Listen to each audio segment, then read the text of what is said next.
I started out as a naval aviator. I always wanted to fly airplanes, and in fact, that was the only thing I ever considered. Had a chance to make my first space flight, going to the moon, and then stayed on to develop the space shuttle from start to finish. After that, I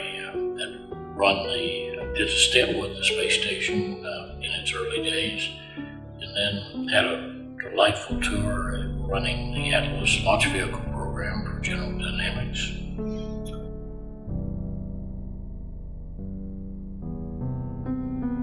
It's kind of hard to talk to a group of people that are so darn bright, and it's scary. But I thought, as bright as they are, they haven't spent as many hours in life as I have, and perhaps there's some things that I've had a chance to see and observe that they might find interesting.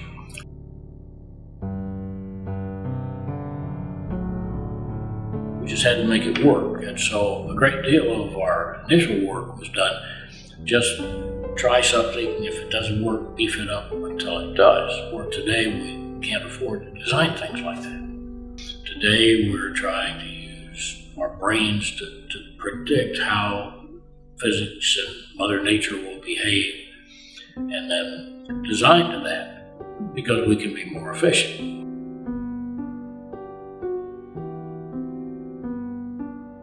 Just to get into space takes an enormous amount of energy. It's unbelievable. If you want to come back, it just makes it harder. People think that going to the moon is old hat. We've been there, done that. So why do we go to Mars? They have no concept. It's hard to grasp the distances that are involved and the travel time. You may travel at high velocities, but it's going to take a long time. We see these movies about space travel, and it's all cool. It looks like it's right down the road, and maybe one day it will be that way. But for the foreseeable and very optimistic future, it's going to be a lot of hard work. It's going to be a long, dangerous journey, but it's inevitable.